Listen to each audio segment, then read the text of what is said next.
Hello everyone, welcome to Re Academy. So आज हम discuss करने वाले हैं मैटरनिटी बेनिफिट एक्ट 1961 के प्रीवियस ईयर के क्वेश्चन जो कि आपके यूपीएससी ईपीएफओ एग्जाम के लिए काफ़ी इंपॉर्टेंट हो सकते हैं। ये question UPSC assistant labour commissioner और यूपीएससी लेबर इन्फोर्समेंट ऑफिसर के एग्जाम में आ चुके हैं 2015 और 2018 में। सो ये क्वेश्चन रिपीट होते हैं और रिपीट हो सकते हैं, इसीलिए आपके लिए इंपॉर्टेंट भी है। टोटल 5 क्वेश्चन डिस्कस करने वाले हैं, 4 जो कि एग्जाम में आए हुए हैं और एक एडिशनल क्वेश्चन मैंने दिया है यहाँ पे। तो 5 क्वेश्चन डिस्कस करेंगे अच्छे से। तो आज का पहला क्वेश्चन देखते हैं। क्वेश्चन पहला कह रहा है, under the provision of maternity benefit act 1961 what is the amount of medical bonus paid. कितना अमाउंट पे करना पड़ता है एम्प्लॉयर को एम्प्लॉय को as a medical bonus during the pregnancy. Option A 1000, option 2 2500, option 3 3000 या ऑप्शन डी 3500 रुपये। इसका right answer है ऑप्शन डी 3500 रुपये, 3500 rupees as a medical bonus employer को एम्प्लॉय को देना पड़ता है ड्यूरिंग प्रेगनेंसी। तो ये आपको याद रखना है, रट जाना है आपको, क्योंकि ये काफ़ी डायरेक्ट क्वेश्चन है। क्वेश्चन सेकंड कह रहा है, under the maternity benefit act 1961 what is the minimum number of days a women employee must have worked under an employer in the 12 months preceding the date of expected delivery for becoming eligible for maternity benefit. कह रहा है जब delivery होने वाला है expected date से इस act की एलिजिबल होने के लिए उस एम्प्लॉय का उस वर्कर का उस एम्प्लॉयर के पास कितने दिन 12 महीने में मतलब 360 डेज में कितने दिन एम्प्लॉय ने काम किया होना चाहिए उस एम्प्लॉयर के पास।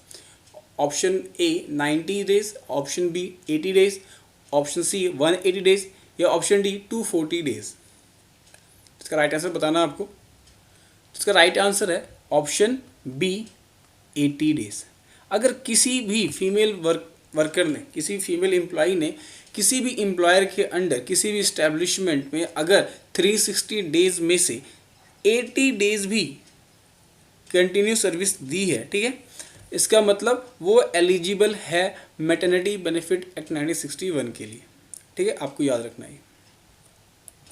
क्वेश्चन नंबर 3 कह रहा है, under the provisions of the maternity benefit act 1961 every women employee after delivery of a child who turns to duty is to be provided with nourishing break till the child attains the age of. कह रहा है वो women employee जिसने maternity benefit 1961 का फ़ायदा उठाया है उसे, उस एम्प्लॉय को, उस वर्कर को, उस वुमेन को कितने जितने भी नर्सिंग ब्रेक मिलते हैं, ठीक है, वो ब्रेक की जो सुविधा है वो बच्चे के कितने साल तक या कितने मंथ तक बच्चे के होने के वो सुविधा उस वुमेन को मिलती रहेगी। नरिशिंग ब्रेक मतलब होता है जब माँ अपने बच्चों को दूध पिलाती है, उसका केयर करती है। इसके लिए इस एक्ट में स्पेशल कुछ इंटरवल्स दिए गए हैं, मतलब टोटल 4 नरिशिंग ब्रेक ले सकती है एक वुमेन अपने बच्चों के केयर के लिए। और ये जो फैसिलिटी है वुमेन को जो मिल रही है, ये बच्चे के कितने दिन होने तक ये फैसिलिटी मिलती रहेगी। ऑप्शन ए 12 मंथ्स, जब तक बच्चा 12 महीने का ना हो जाए तब तक मिलते रहेगा। Option B 15 month, option C 10 month या ऑप्शन डी 18 मंथ। काफ़ी सिंपल क्वेश्चन है ये भी। इसका राइट आंसर हुआ option B 15 month. Option B 15 month मतलब एक वुमन को, उस वर्कर को 15 महीने तक ये फैसिलिटी है कि वो रेस्ट इंटरवल के अलावा भी 4 बार, टोटल 4 बार अपने बच्चे की केयर के लिए ब्रेक्स ले सकती है। ठीक है, नेक्स्ट क्वेश्चन देखते हैं।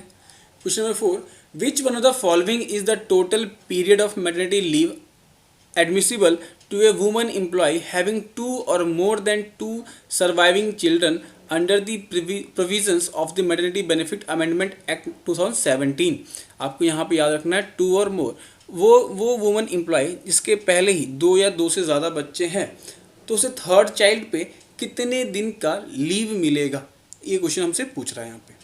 Option A 26 week, option B 14 weeks या ऑप्शन डी 12 वीक्स या ऑप्शन डी 16 वीक्स।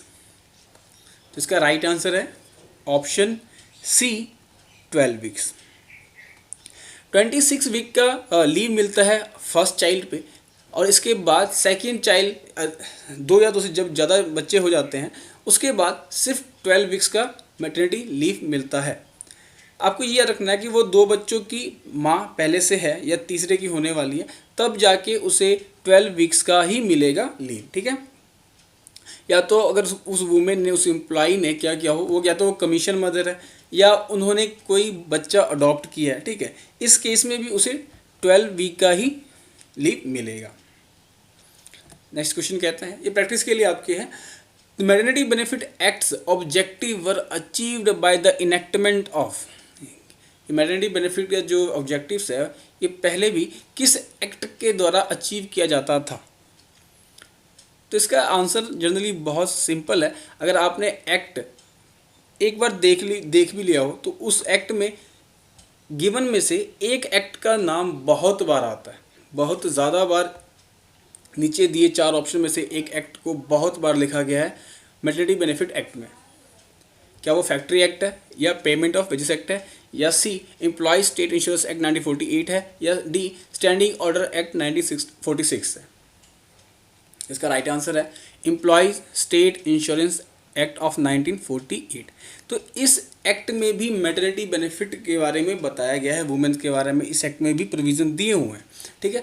लेकिन थोड़ा सा डिफरेंस यही है कि जो women employee state insurance act 1948 में एलिजिबल है, वो मैटरनिटी बेनिफिट एक्ट में एलिजिबल नहीं होती है। कोई वुमेन, कोई एम्प्लॉय, दोनों में से किसी एक एक्ट में ही एलिजिबल हो सकती है। और ये जो एलिजिबिलिटी है ये सैलरी बेस पे होता है। अगर जिसकी सैलरी 21,000 से ज़्यादा है, ठीक है, वो ESI एक्ट में कवर हो जाते हैं। तो ये था आज का हमारा डिस्कशन। टोटल 5 क्वेश्चन डिस्कस किए हमने। अगर ये वीडियो आपके लिए बेनिफिशियल है तो प्लीज़ सब्सक्राइब कीजिए। आप इस वीडियो की PDF भी ले सकते हैं हमारे ऑफिशियल टेलीग्राम, जब पे री एकेडमी टेलीग्राम का नाम है, वहाँ जाके आप इस PDF को डाउनलोड भी कर सकते हैं। तब तक के लिए ख्याल रखिए। Thank you.